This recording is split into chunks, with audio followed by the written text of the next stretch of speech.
Entonces, en la clase pasada vimos el swell, o que es la manifestación en superficie de un hinchamiento producto por una cabeza de pluma que es más caliente que el alrededor del manto. El manto alrededor es más frío y esta cabeza tiene es una esfera, ¿cierto? De rayo A, viscosidad eta sub P y T sub P de pluma.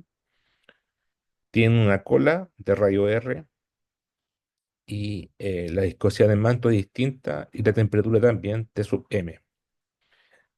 Entonces, del problema de la flujo de Stokes, vimos que la velocidad terminal U con condiciones de borde en que no hay velocidad radial en la superficie de la esfera, es decir,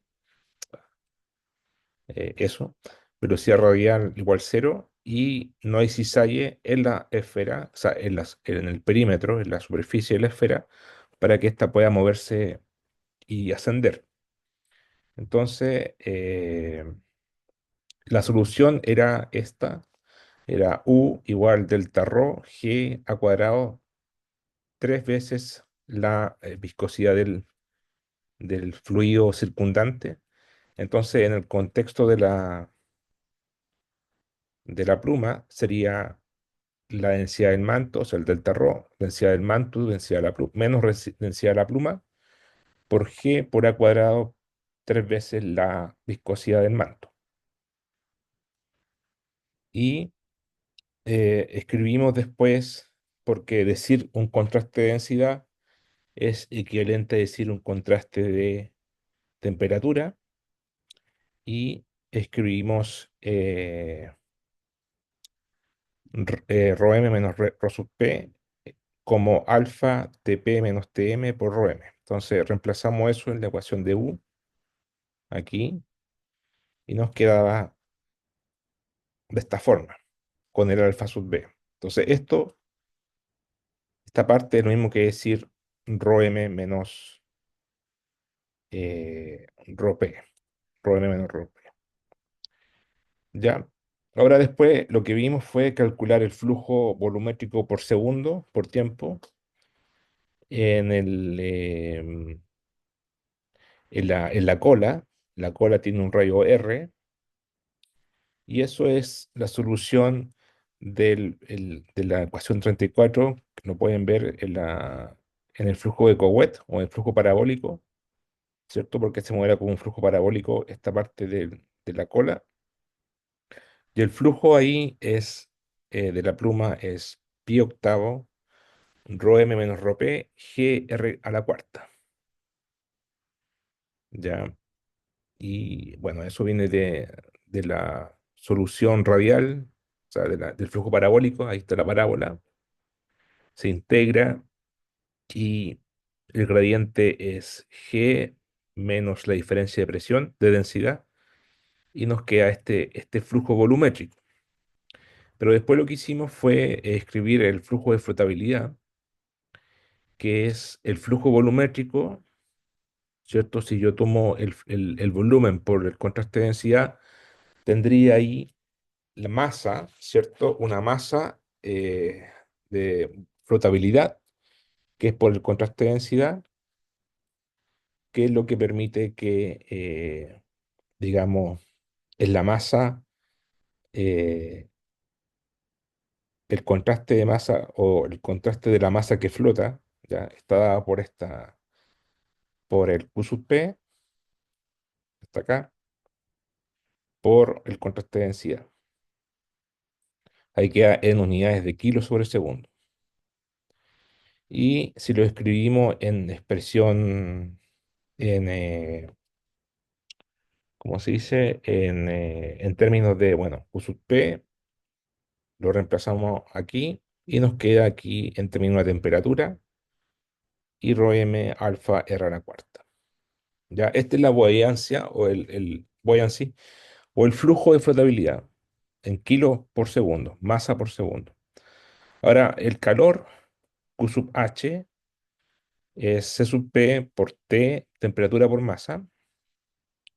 Entonces, si hablamos de flujo de calor, heat flux, sería tomar esta masa, o sea, tomar, digamos, la masa por la temperatura, por la capacidad calórica, térmica, que es aproximadamente uno para el manto, o sea, 1000 kilojoules, o sea, 1000 joules sobre kilo por grado Kelvin, y tendríamos esto es en términos de energía sobre segundo, o sea, perdón, sí, de energía está bien, joules sobre segundo, o sea, watts, potencia, ¿ya? Y aquí está el Q sub P por rho m, digamos, tiene que ver con la masa, o sea, tiene que ver con el flujo, con el flujo de masa, masa por kilo sobre segundo, y esta parte tiene que ver con ahí estaría la masa, esto sería la masa por segundo, por unidad de tiempo, y aquí estaría el C sub P y el delta T. Entonces, si dividimos la ecuación 37, la dividimos por la ecuación 35, se van los Q sub P, se van los TP, TM, se van los alfa B, no, el alfa B no se van los rho M, y nos queda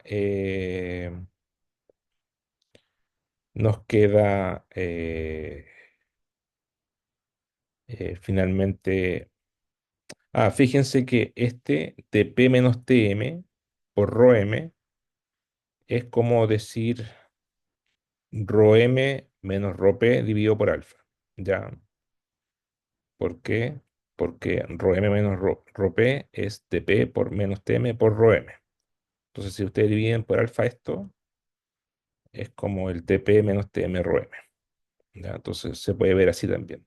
Que este Rm por TP menos TM es rho M menos rho sub P dividido por alfa. Ya. Si dividimos la ecuación 37 por la ecuación 35, se van los Q sub P, se van los TP menos TM y se van los rho M. Y nos queda esta ecuación, QH igual C sub P, B por alfa B. Entonces, esta ecuación nos permite calcular el flujo de calor, heat flux, eh, o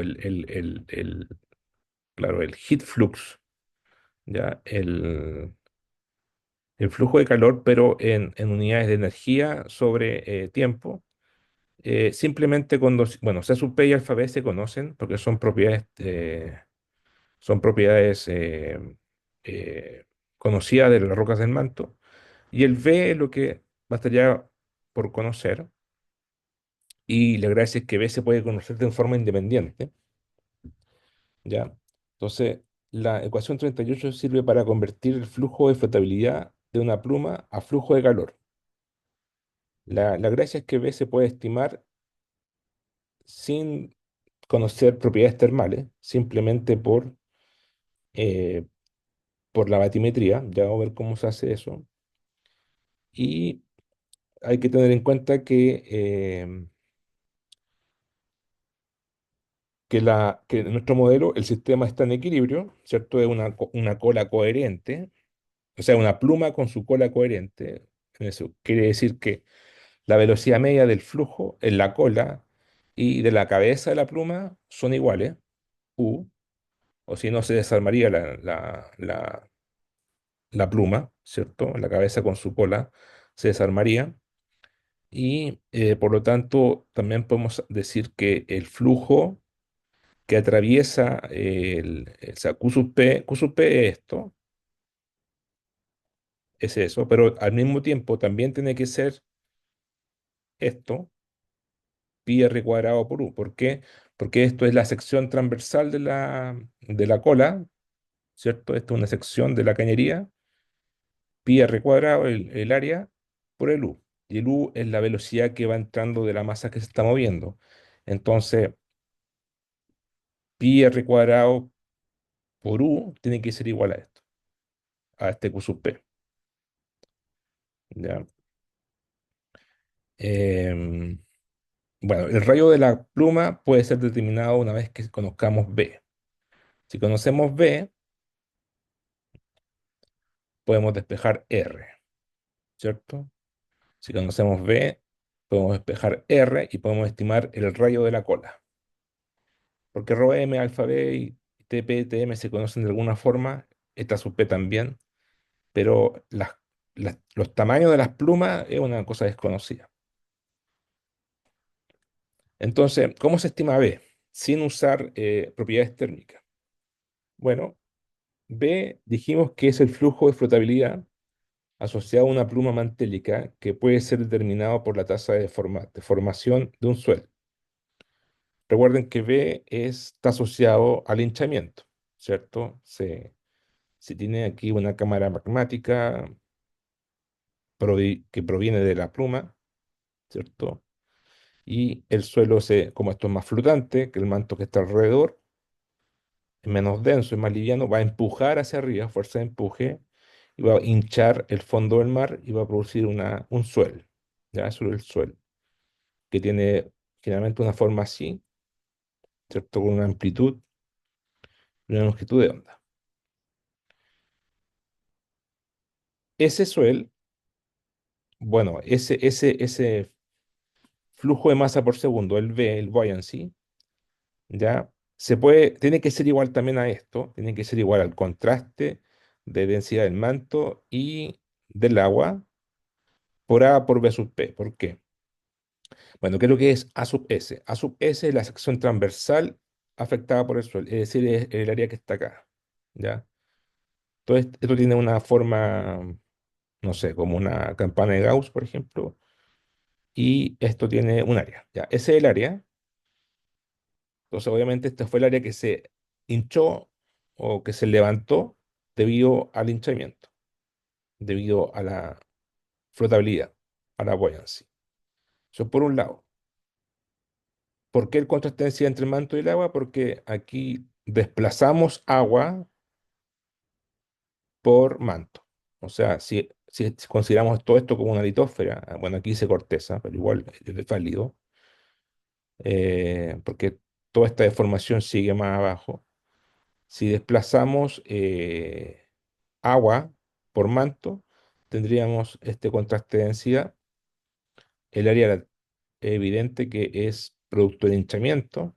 ¿Y qué es lo que es V sub P? V sub P es la velocidad de la placa relativa al punto caliente. Es decir, V sub P es la velocidad de la placa horizontalmente, que se mueve para un lado, por ejemplo, a la derecha, y nos dice que entra la masa y se va desplazando. Se va desplazando. Entonces, esto tiene unidades de área por velocidad, tiene unidades de volumen por segundo, ¿cierto? Metros cúbicos por segundo. Y por contraste de densidad, tiene unidades de masa sobre segundo, es decir, kilos sobre segundo. ¿Ya? Bueno, el V sub P y el U sub P son lo mismo, es la velocidad de la placa relativa al punto caliente. Entonces, este es el V que va alimentándose por el material que entra. Esto es lo que produjo el hinchamiento A y pum, se va moviendo, se va moviendo. Entonces, uno conoce estas densidades, uno el área tiene que estimarlo simplemente midiendo la batimetría respecto a un nivel de profundidad y la velocidad se conoce por geodesia, ¿ya? Por GPS, por mediciones adicionales, se conoce el V sub P. ¿Ya? Para todas las placas de la Tierra están reportadas las velocidades de desplazamiento. Entonces, por ejemplo, aquí en el Nazca Ridge hay una serie de perfiles perpendicular al suelo, o sea, al eje de la dorsal, al eje. Entonces, aquí estaría el máximo del suelo. O sea, esto es el suelo. Aquí estaría el máximo, ahí estaría el máximo y la amplitud. Bueno, lo que está en colores son modelos, pero lo que está en gris, esto, así, es los datos reales. ¿Ya? Eso es lo que importa. Los datos reales. Los demás son modelos que explican la, digamos, este alzamiento. Entonces, ustedes pueden medir fácilmente esta área. Ustedes tienen todos estos puntos y pueden calcular el área bajo la curva. ¿Ya? Ese sería el área. Entonces, aquí vamos a ver un ejemplo. En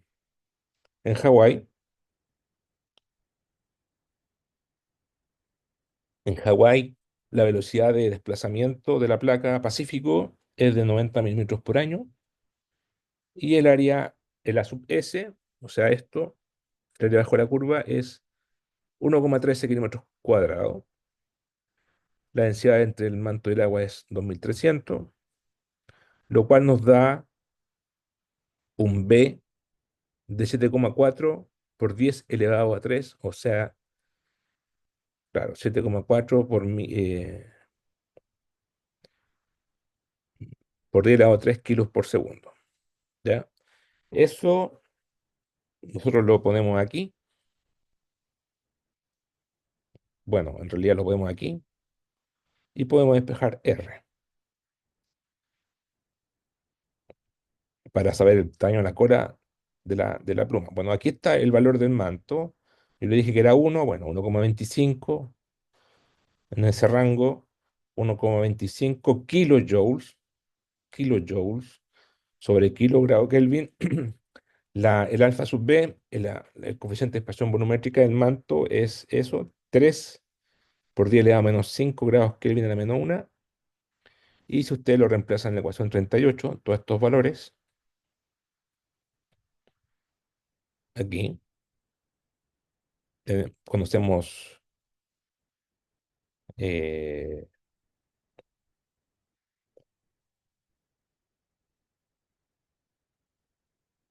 bueno, recuerden, T sub P, aquí, siempre T sub P menos T sub M por alfa B es lo mismo que decir, ahí está, T sub P menos T sub M por rho M por alfa B es lo mismo que decir rho M menos rho P, ¿ya?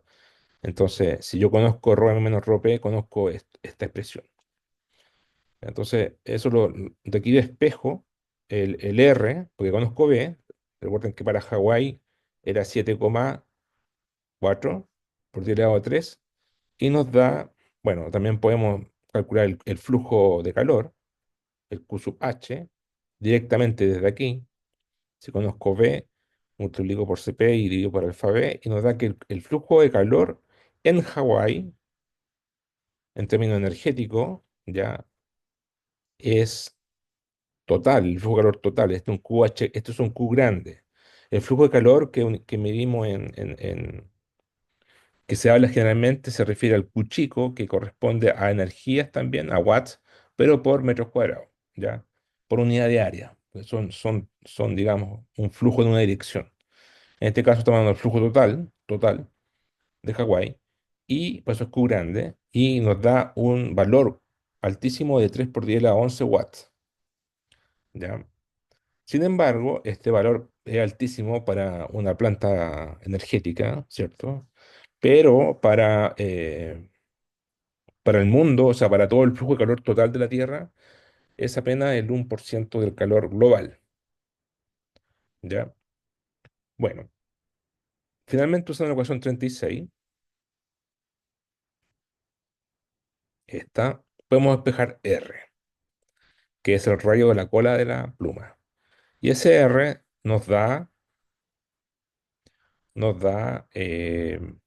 bueno, con estos valores, viscosidad del manto, de la pluma, perdón, 10 elevado a 19, T menos T menos 200 grados Kelvin, está bien. Generalmente esto es como 1300 y esto es como 1100 de ese orden, ¿ya?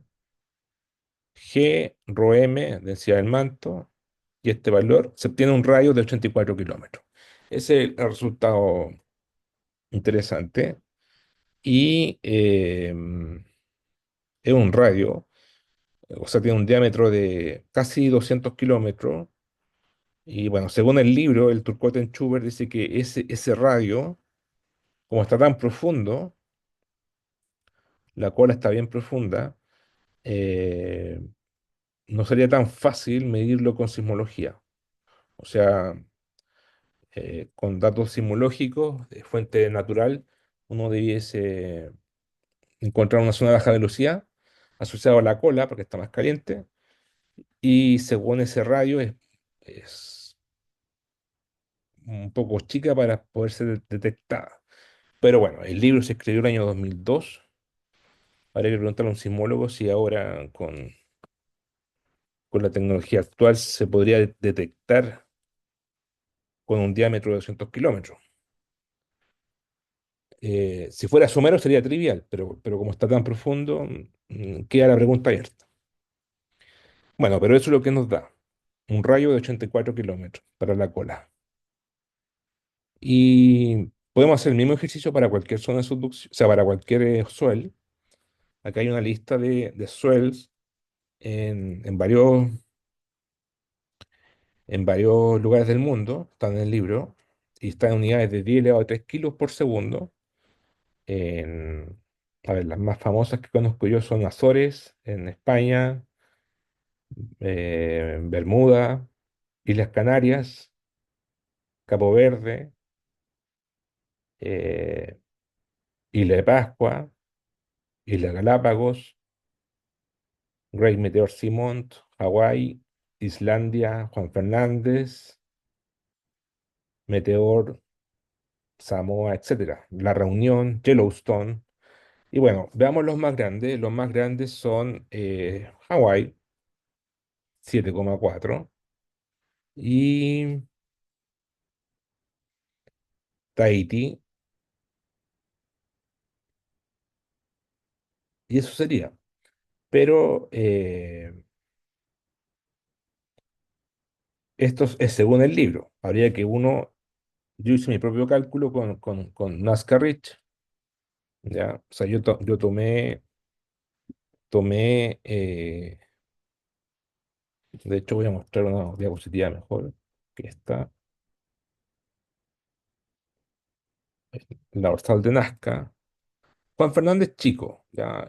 La isla Juan Fernández tiene un sol bien chiquitito, así que no es tanto lo que aporta. Pero el Nazca Rich es una cosa mucho más grande, ¿ya? Entonces, aquí está como idealizada un poco la pluma, el suelo. Se tiene el origen, bueno, el ascenso, pero aquí es más como una pluma. Ahí está la pluma en la cabeza y una cola y la cabeza. ¿Y produce qué? Produce este hinchamiento. ¿Ya? Entonces se levanta el fondo del mar de esta forma. Lo mismo puede pasar en los volcanes en tierra. Se levanta la plataforma en torno al volcán por el magmatismo que tiene una baja densidad y que produce una flotabilidad. Aquí tenemos un Hawái, por ejemplo, y tendríamos la mantle plume, ¿cierto? Pluma mantélica. Ahí está el movimiento de la placa Pacífico. Y bueno, aquí se hincha, pero no se muestra mucho en esta figura. Pero así son como las colas. Ya, así son con las colas. El problema es más complicado porque en realidad no es una esfera. La velocidad hace que se deforme la cabeza. Entonces habría que modelarlo numéricamente para que sea más preciso. Pero aquí está el Nazca Ridge, visto desde arriba.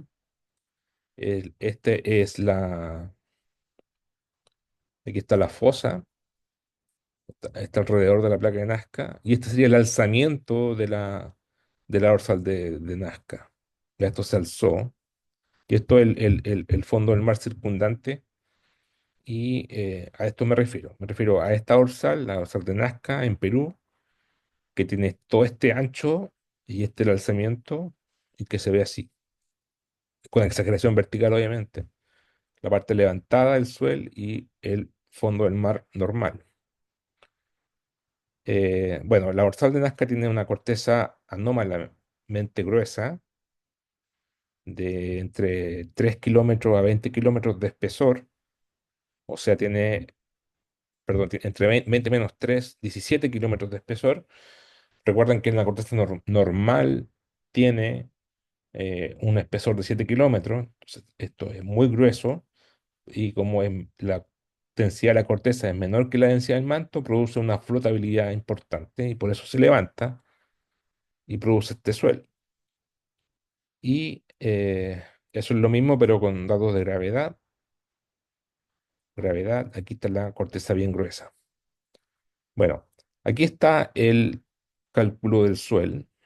Ahí están los perfiles perpendiculares a la dorsal.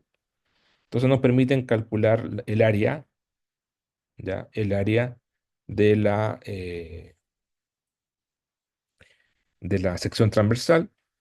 Conocemos la velocidad de convergencia, 6,6 kilómetros por millón de años, o sea, 6,6 centímetros por año, más o menos, aproximadamente. Y a mí me dio un valor de 7 por 10 elevado a 3 kilos por segundo. O sea, es más parecido a Hawái y probablemente yo creo que el libro subestimó el valor de Nazca. En realidad, habría que revisar esta lista y calcular de nuevo las áreas, ¿ya? Y poder calcular la flotabilidad de cada una. Pero la suma de todas las plumas, según el Turcotte-Schubert, de todas estas plumas es 58,5, ¿ya? 58,5 por 10 elevado a 3 kilos por segundo, ¿ya? De todas las plumas del manto. Yellowstone, que siempre se habla, eh, según el libro, tiene 1,5 nomás. Ya nada comparado con Hawái o con Tahití. Pero bueno, preguntas.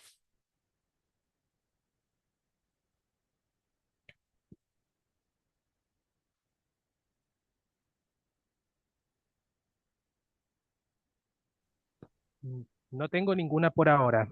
Gracias. Ya. Entonces,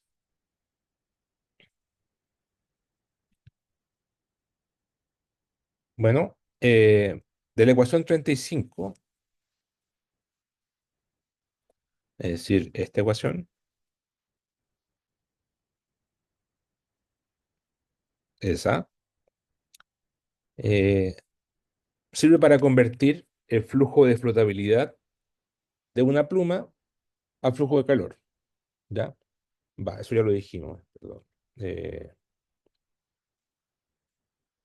de la ecuación 35 y los valores de los parámetros dados arriba, se obtiene que el flujo de volumen de una pluma hawaiana es el Q sub P, ya calculamos el Q sub H recién. El Q sub P es 12 kilómetros por año.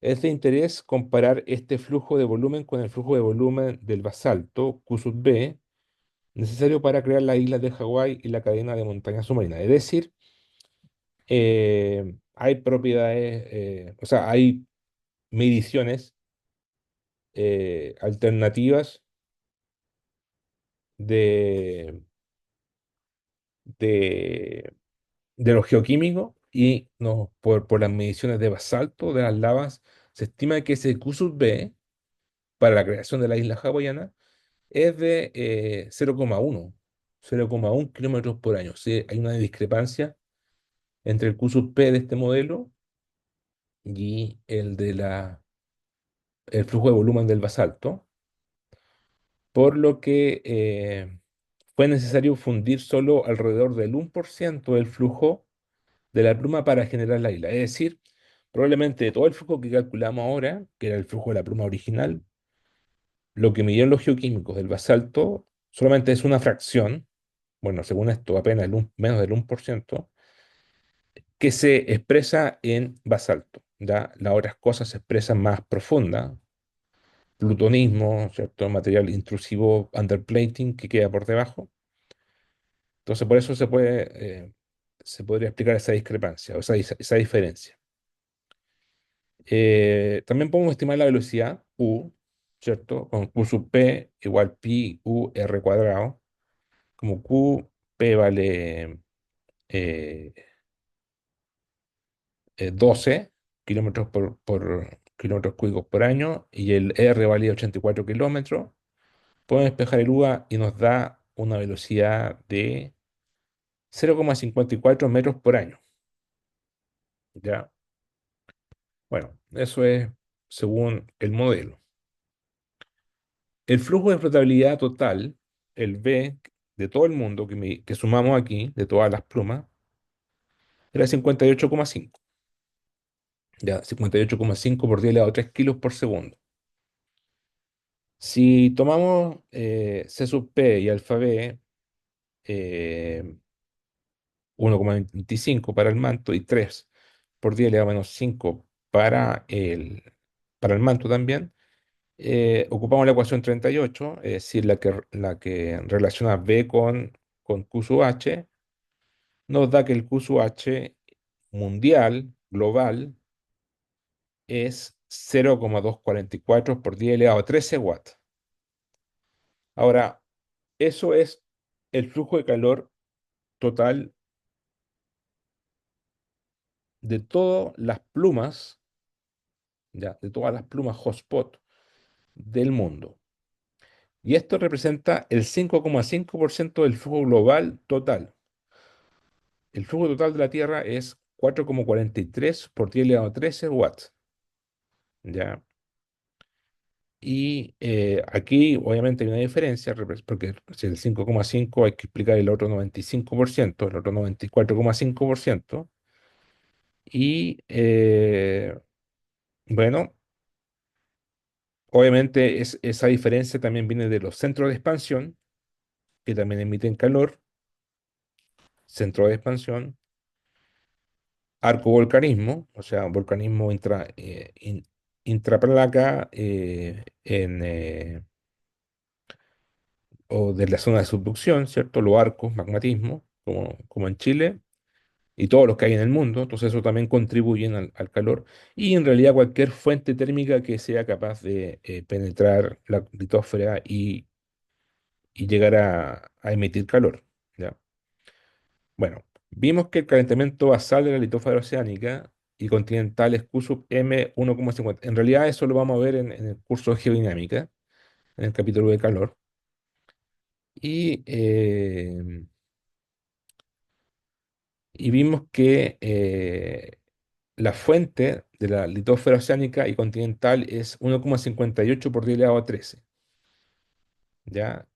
Entonces, el flujo de calor derivado de la pluma, de las plumas, es solo el 15% de esto, es decir, el 0,244 es apenas el 15% de esto. Y este flujo de calor faltante se puede atribuir a plumas que inciden en la base de la litosfera. Ya eso también es importante, que también aquí estamos viendo plumas hotspot, pero también hay plumas que son más superficiales, ¿ya? Hay plumas que no ascienden hasta la, digamos, no atraviesan todo el manto.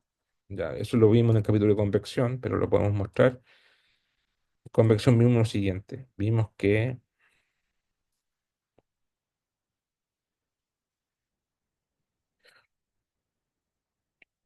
había plumas. Estas son las típicas plumas de centro de expansión de las dorsales que atraviesan todo el manto. Estas son las plumas, o bueno, estas son las celdas convectivas que atraviesan todo el manto y producen los centros de expansión y también producen el arcovolcanismo después. Ahora vimos recién las plumas tipo hotspot que son verticales, como esta, como las de Hawái, los hotspot. Pero también hay plumas más pequeñas, perdón, celdas convectivas más pequeñas como esta, Más pequeña en el sentido de que no atraviesan toda la todo el manto, sino que una parte nomás del manto, el manto superior, y obviamente también emiten calor. Entonces, y estas están menos estudiadas quizás que las grandes y que estas de acá, porque tienen una mejor expresión en superficie.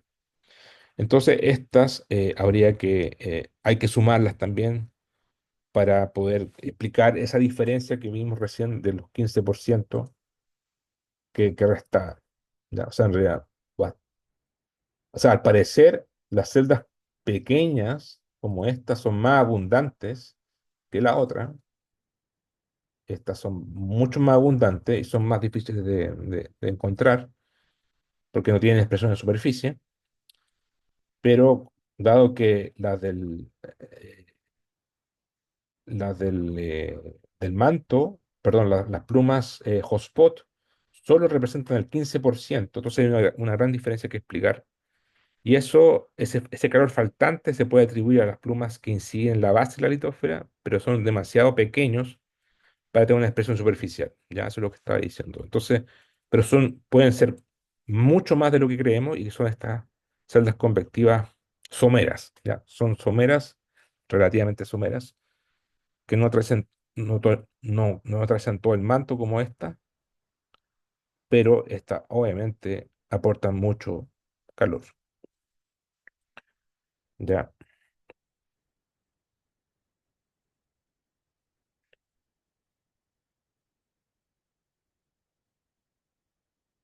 ya. Eh, entonces, con esto terminamos el tema del suelo. Ahora entraríamos en el capítulo de acuíferos, ya, acuíferos. Pero antes de entrar al acuífero hay que entender un poco, hay que hacer un repaso de flujo de tuberías, en tuberías, porque, claro, si ustedes tienen una cañería, por ejemplo, aquí tenemos un acuífero, que sería este cilindro semicircular, en donde aquí entra agua, por ejemplo, y esta agua circula por las porosidades, ¿cierto? Por este acuífero, y entra con una temperatura baja, pero al ir profundo se calienta porque la temperatura es mayor y puede después ascender con una temperatura mayor de la que entró y eso sería como una terma, ¿cierto? Sería como un,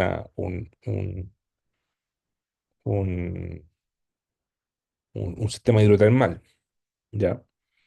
Y bueno, también hay un tema aquí, que el agua cuando circula, aquí hay roca matriz, ¿cierto? A ver, esto es una porosidad, aquí hay roca matriz. Y hay transferencia de calor también lateral. Entonces eso es lo que vamos a ver ahora, que es flujo de tuberías con adición de calor, ¿ya? O sea, vamos a introducir este tema y vamos a seguir en detalle en la clase después del receso. Pero bueno, eh, consideremos por ahora los problemas que involucran tanto el flujo de fluidos como la transferencia de calor. Es decir, no solamente fluido, no solamente la ecuación de Stokes, sino que también la ecuación de calor, ¿ya? Que está acá, ¿ya? Aquí está que lo vimos en el curso de geodinámica. Ustedes dos están en el curso de geodinámica, ¿cierto? Sí, profe. Ya. Sí, sí, también. Entonces, claro, es la variación temporal de la temperatura, el término de difusión y el término advectivo, pero en realidad aquí falta el término de producción de calor, la parte radiogénica, pero aquí vamos a asumir que no es producción radiogénica porque estamos en un sistema somero sin radiación, ¿ya? Esto es como acuífero, ¿cierto? Ya, entonces, esa es la ecuación de calor. Entonces, primer ejemplo, vamos a tratar el flujo de una tubería con adición de calor o pérdida de calor, ¿ya? una situación relevante para el calentamiento del agua en un acuífero. Entonces, consideramos el balance de calor en una capa cilíndrica delgada de fluido de la tubería, ¿ya? Y con esa ecuación de calor. Em, bueno, obviamente aquí conviene vamos a hacer unas cañerías, acuíferos cilíndricos, entonces vamos a ocupar coordenadas cilíndricas y, y vamos a asumir que el flujo de calor no cambia con el tiempo, ¿ya? Es decir, la temperatura se mantiene con el tiempo desde t cero, solamente varía en el espacio, ¿ya? Eso es lo que estamos diciendo. Solamente la temperatura varía en el espacio.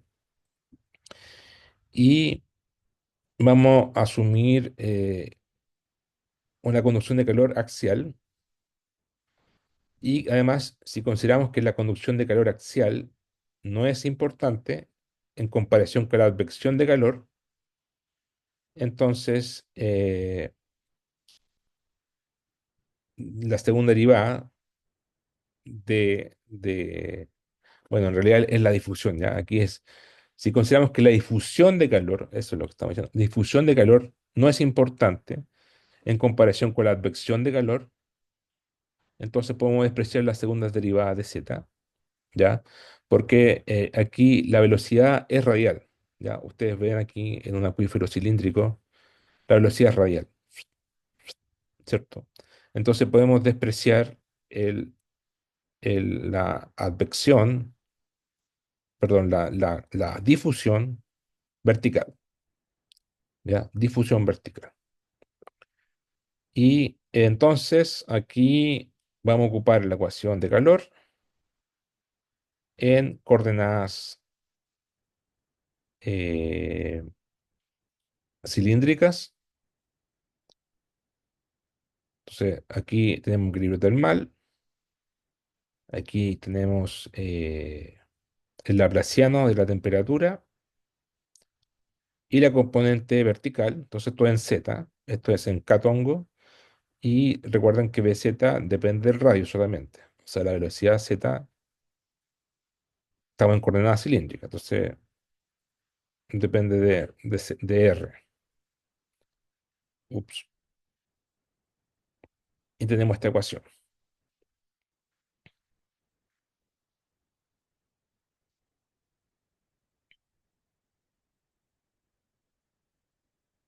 Bueno, ¿cómo es la coordenada? Aquí tenemos el cilindro, ¿cierto? Tenemos coordenada perpendicular z, r, a.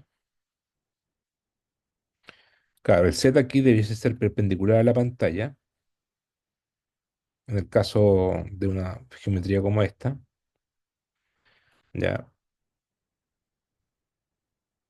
Y ya, a, r, eta, y se mueve el cilindro. Ahora, si hacemos una sección, tomamos una sección de la cañería, veríamos el radio R y el, el radio R, digamos, variable, y aquí tendríamos un elemento delta R, ¿ya? Ahora, si lo hacemos en la vertical, Z, veríamos Z más delta Z, ¿ya? Y si nos paramos aquí,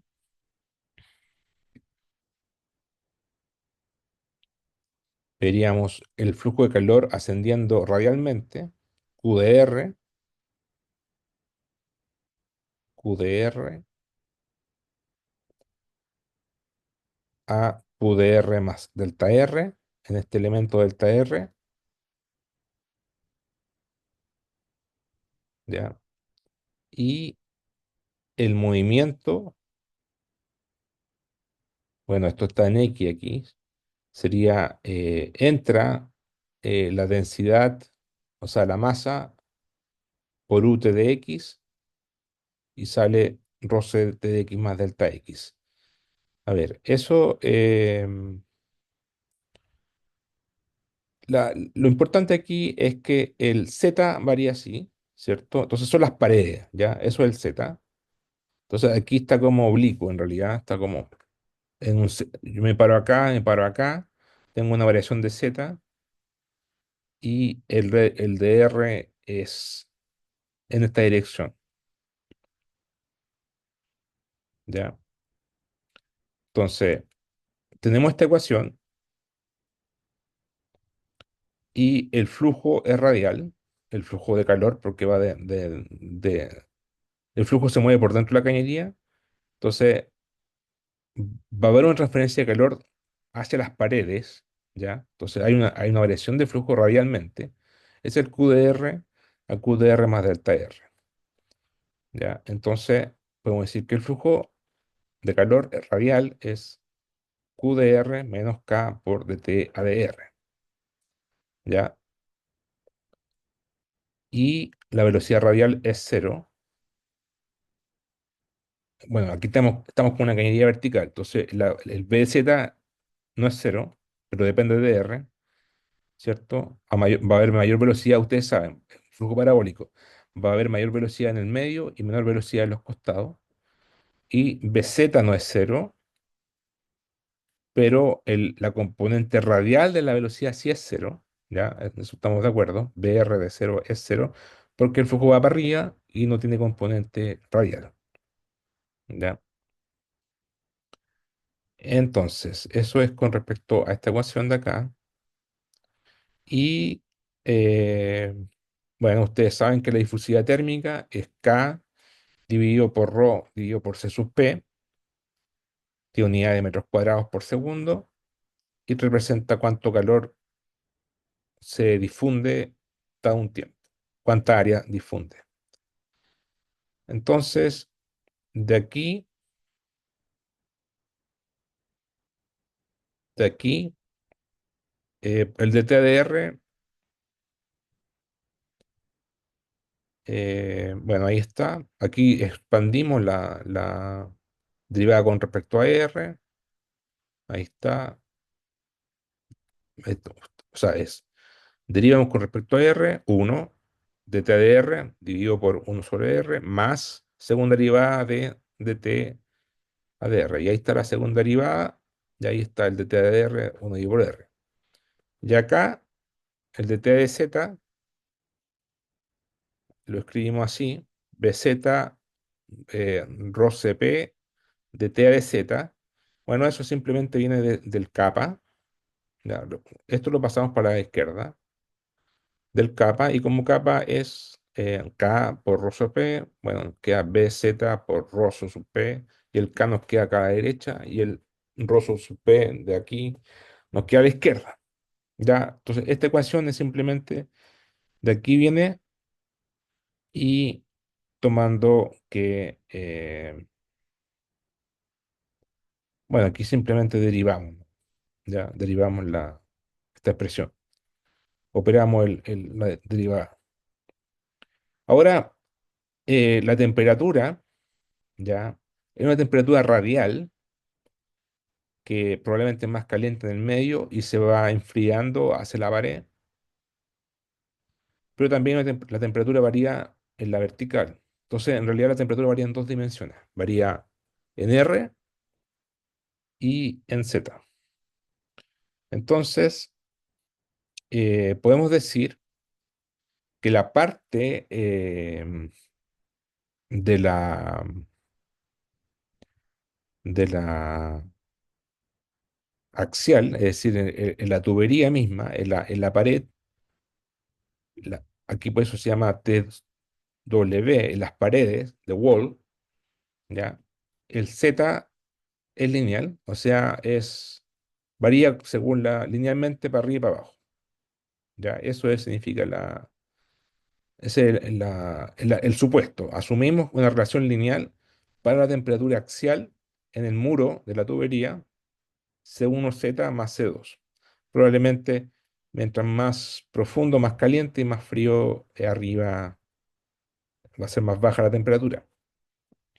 Entonces, la temperatura total, RZ, R,Z, va a ser la suma de la temperatura en el muro más la temperatura radial. Ese chi de R es una temperatura radial, tiene unidad de temperatura que tenemos que encontrar, ¿ya? Y entonces, en consecuencia, suponemos que la temperatura total del fluido está dada por lo que pasa en las paredes, ¿cierto? Que afecta obviamente al fluido que está dentro y que va a depender de las propiedades térmicas de la roca en profundidad, por eso depende de Z. Y el chi de R está asociado hacia la dependencia radial del flujo, ¿ya? Su temperatura. Entonces, lo que queremos hacer aquí es resolver la ecuación 41, ¿ya? Y para eso definimos, o sea, el T, queremos encontrar T, la temperatura. Entonces tenemos que encontrar TW y chi de R, ¿ya? Eso es lo que queríamos hacer. Si encontramos eso, bueno, podemos describir cómo la temperatura cambia radialmente y cómo cambia verticalmente. Bueno, derivamos una vez con respecto a R, por ejemplo, y podemos ver que como esto no depende de R, es cero, entonces T de R es de chi a de R, y si derivamos de nuevo, también podemos ver que de segunda a de R segunda es de chi segunda a de R segunda. Entonces, es cosa podemos escribir aquí, eh, bueno, y obviamente de T de Z, ¿vale? De TW a de Z, que vale C1. Entonces aquí nos queda C1, ahí nos queda C1, y acá nos queda lo mismo, pero en vez de T, chi, de chi a de R más de segunda de chi a de R segunda.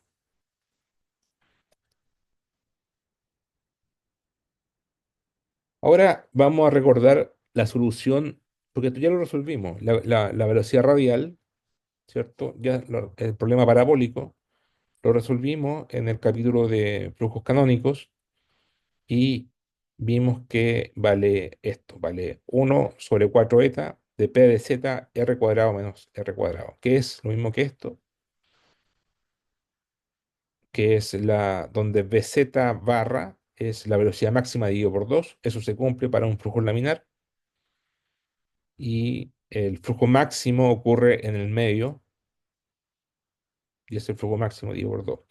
Entonces este es el flujo parabólico, ahí está la parábola, claramente, la parábola del flujo y podemos eso incluirlo en aquí, pues, en el BZ. Entonces nos va a quedar la ecuación diferencial así. Nos va a quedar aquí la parte de chi, de acá nos queda la parte de R, ¿ya? Ahora, eh, ¿cómo seguimos? Bueno, una condición de borde es que por continuidad la temperatura en R, es decir, en el muro, debe ser la temperatura de TW, o sea, la temperatura del muro mismo. Es decir, TDR debe ser TW. En R igual, digamos, el muro. R igual R grande debe ser ahí estamos justo en el muro, entonces tiene que ser TW. Es decir, chuta.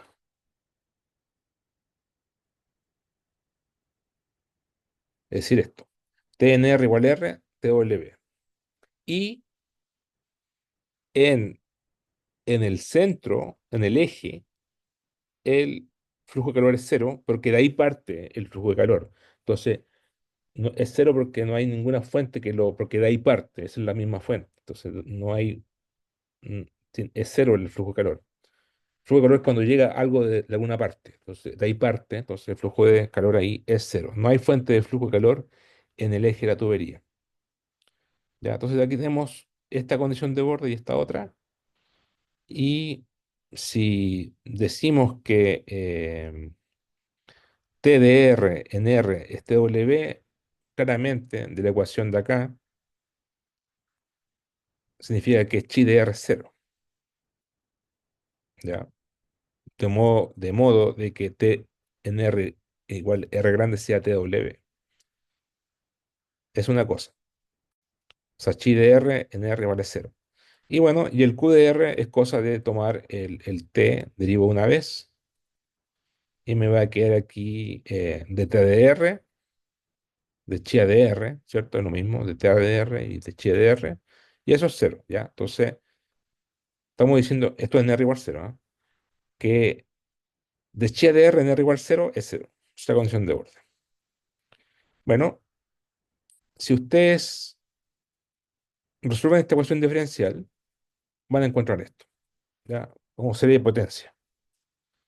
Van a encontrar que chi de R es esta solución. Si ustedes derivan dos veces, reemplazan aquí, derivan una vez, reemplazan acá, dividen por R, les va a dar esto. Y se resuelve con serie de potencia, ¿ya? Aquí tienen la solución de la componente radial de la temperatura.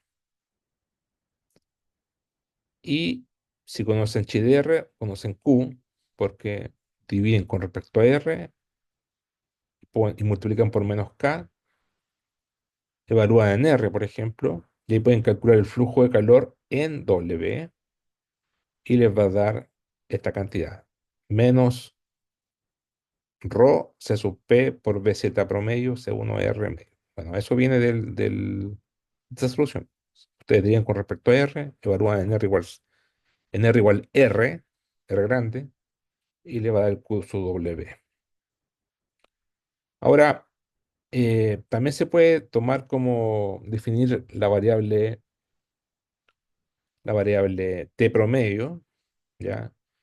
Que sería en promedio radial, sería TW, o sea, dado un Z, el T promedio sería TW más el chi promedio, porque el chi depende de R.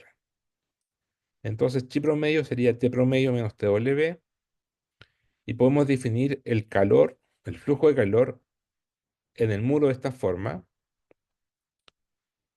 como T promedio menos TW por H. En realidad, aquí aquí hay una definición nueva, que esta letra H, ¿ya? Letra H, que es T promedio menos TW o chi promedio. ¿Qué es lo que es H? Es un coeficiente de transferencia de calor, ¿ya? No es K, no es K, es un coeficiente de transferencia de calor. De hecho, ahí está el H. Es una, es una razón entre K y R por un factor, ¿ya? Entonces, H es el coeficiente de transferencia de calor y representa la tasa de transferencia de calor entre una superficie sólida y un fluido, por unidad de superficie, por unidad de diferencia de temperatura.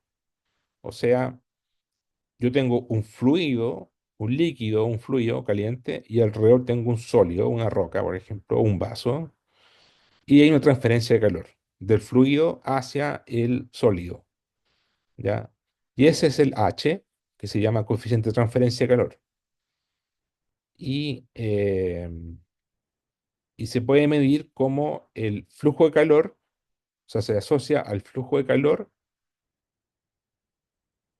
Bueno, H sería el flujo de calor en la pared dividido por la diferencia entre la temperatura promedio y la temperatura en la pared.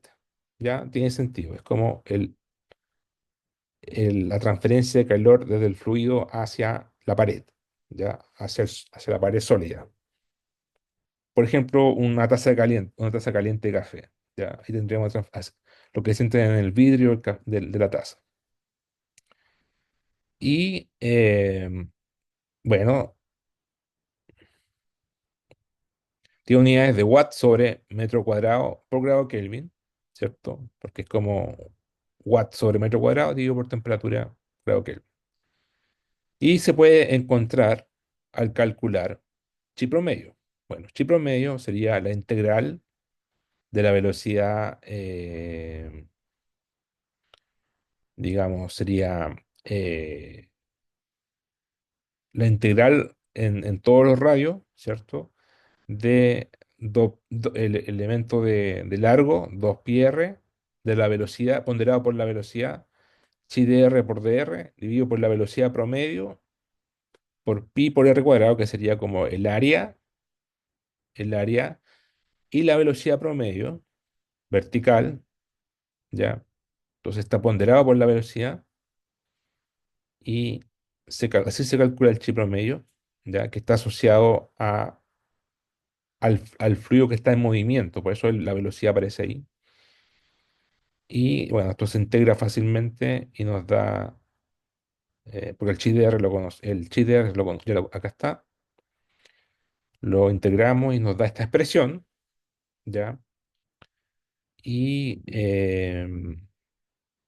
si combinamos esta expresión con la ecuación 46, es decir, por ejemplo, em,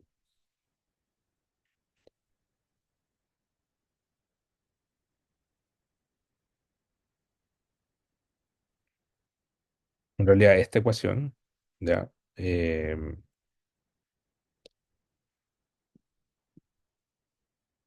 Claro, ustedes pueden poner esta expresión aquí y el chi promedio acá. Entonces tienen esto igual a h por chi promedio que vale esto. Entonces con eso ustedes hacen todo el álgebra y van a llegar a que h vale 48 por k dividido por 11 por 2 elevado, o sea, 11 por 2 r, que es el diámetro, 48k por 11 dividido por d. O sea, dividido por 11 por d. D es el diámetro. Entonces, este caso, para el caso de una cañería con un fluido laminar, o sea, con un número de Reynolds pequeño, en este caso 2200, según el libro de Couette, según el flujo de Couette que vimos antes, eso es un número de Reynolds pequeño en este contexto, se tiene que H vale 48K dividido por 11D. Ya, si fuera un flujo turbulento, el H vale otra cosa. ¿Ya? El H vale otra cosa. Eh, bueno, esto lo vamos a ocupar después en la parte de... O sea, vamos a seguir después para aplicarlo a un acuífero. ¿Ya? Y, y bueno, seguimos entonces seguiríamos la próxima semana, o sea, la semana subsiguiente, de semana de receso. ¿Ya? ¿Tienen alguna pregunta de esto o de la tarea?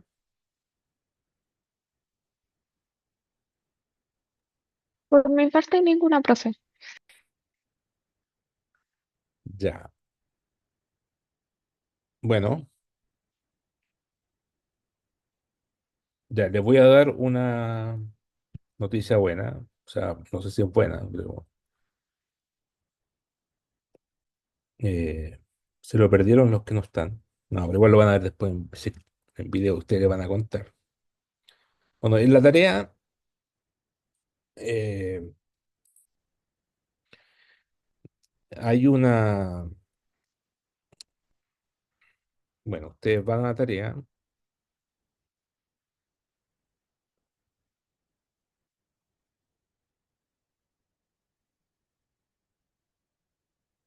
hay un pequeño detalle a favor de ustedes,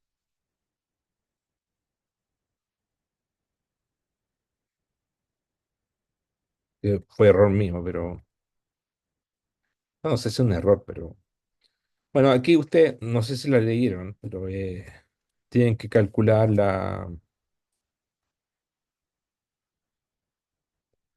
tienen que calcular el flujo U. Tienen que ocupar la ecuación del Laplaciano, ¿cierto? O sea, del armónico, para encontrar la función de corriente. Y con la función de corriente tienen que graficar el flujo, bueno, calcular el flujo primero y después graficarlo, y las velocidades, ¿cierto? O sea, estos flujos, ¿cierto? En una zona de subducción con un ángulo cualquiera. ¿Ya? Bueno, este problema se puede resolver en coordenadas cartesianas y en coordenadas polares. Y después yo hago unas preguntas de los torques, ya el torque producido por el slab pull, o sea, por la gravedad, y el torque producido por, eh, por la presión de fluido. ¿Ya? Porque esto levanta, este flujo de acá levanta y este también empuja hacia arriba, entonces el ángulo de subducción no es 90, es menor que 90. Bueno, el detalle es que yo subí los apuntes, o sea, he subido todas las diapositivas, y en particular la del flujo de esquina. Nosotros vimos el flujo de esquina, el ángulo de subducción en cartesianas, pero para un ángulo, ¿cierto? Si se acuerdan, solo lo hicimos para un ángulo, que era el,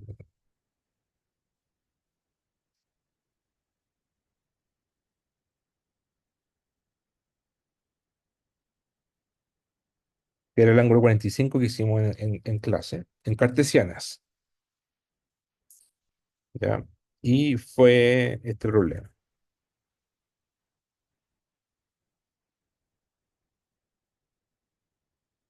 Este, no, ese no, fue este problema que hicimos en clase, ¿cierto? Está en el libro también resuelto para 45 grados. Bueno, eh, la parte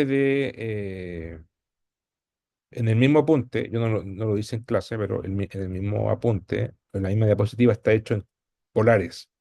¿Ya? Aquí está en polares resuelto. Entonces ustedes pueden ver cómo resuelta la parte analítica en polares. Ahí está la función sí en polares, eh, los esfuerzos en polares, ya tienen que entenderlo, leerlo y entenderlo, pero ahí está resuelto la presión y también están resueltos los torques, ¿ya? Entonces tienen el de gravedad y del flujo, ¿ya? Entonces tendrían que, está resuelto la parte analítica, entonces tendrían que comparar estos flujos, este flujo de presión, de fluido, versus el flujo de slab pool, y tienen que darse un largo L, que todavía no se han dado cuenta, tienen que preguntarme, no me han preguntado cuánto es el largo L que tienen que asumir, bueno, lo vamos a ver eso cuando me pregunten, pero que no sea el 2 días antes de que se acabe el plazo. Y listo. Pero, bueno, pueden ocupar este L de acá, de la tarea, del apunte, L700, ¿ya? Y el del terror de aproximadamente de 3300. Pero, claro, uno dice, ah, está hecha la tarea, entre comillas, porque tienen que ustedes programar toda esta parte en polares, la tienen que programar y graficarla en, en Python o en MATLAB.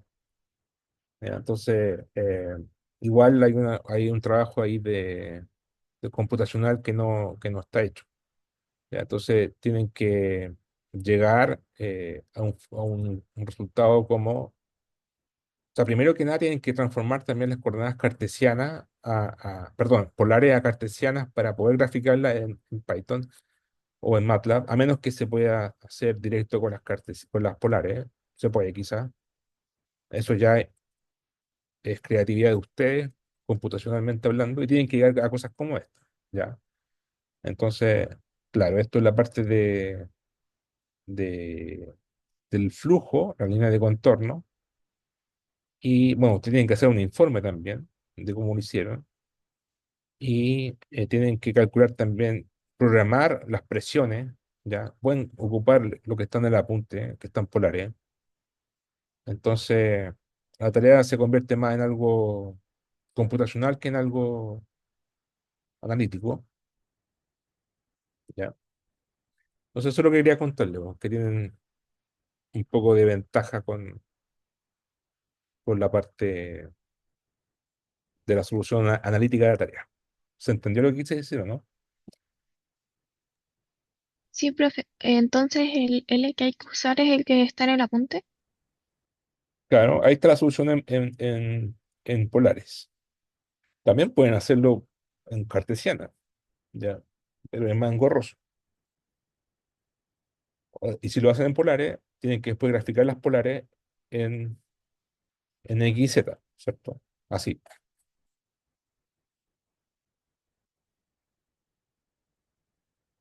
Que en el fondo no creo que sea difícil, pues, cosa de decir que el R, ustedes saben que es R coseno más I seno, bueno, no me acuerdo, es R coseno por I, o sea, I tongo más J tongo R seno, y el teta R seno menos no, bueno, ustedes tienen que, estarías ustedes, esas conversiones de cartesiana a polares son fáciles, las pueden ver de su apunte, y tienen que convertir esto a cartesiana al final para graficar. Pueden dejar la parte analítica ya en polares. Y tienen que graficar también la presión. Aquí no está la presión. Esto es el flujo de velocidad. Tienen que graficar cómo se ven las presiones en, en el espacio.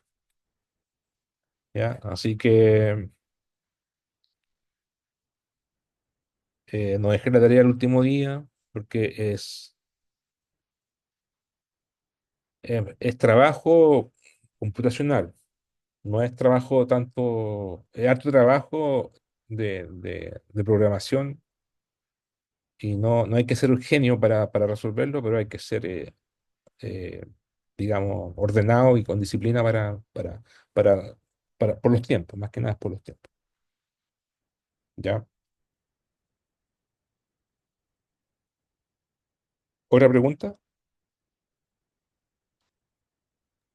No, ninguna.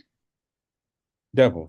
Entonces, nos vemos en la vuelta al receso, y creo que iba a ser una clase especial el, el Ignacio, y también hay de consulta. Ya, yo lo puse en un curso para que lo vean, si es que tienen consulta. Y si es que están en Santiago en la zona de receso. Ya. Bueno, eso, que les vaya bien. Chao. Ya, profe, gracias. Chao, profe, muchas gracias. Chao.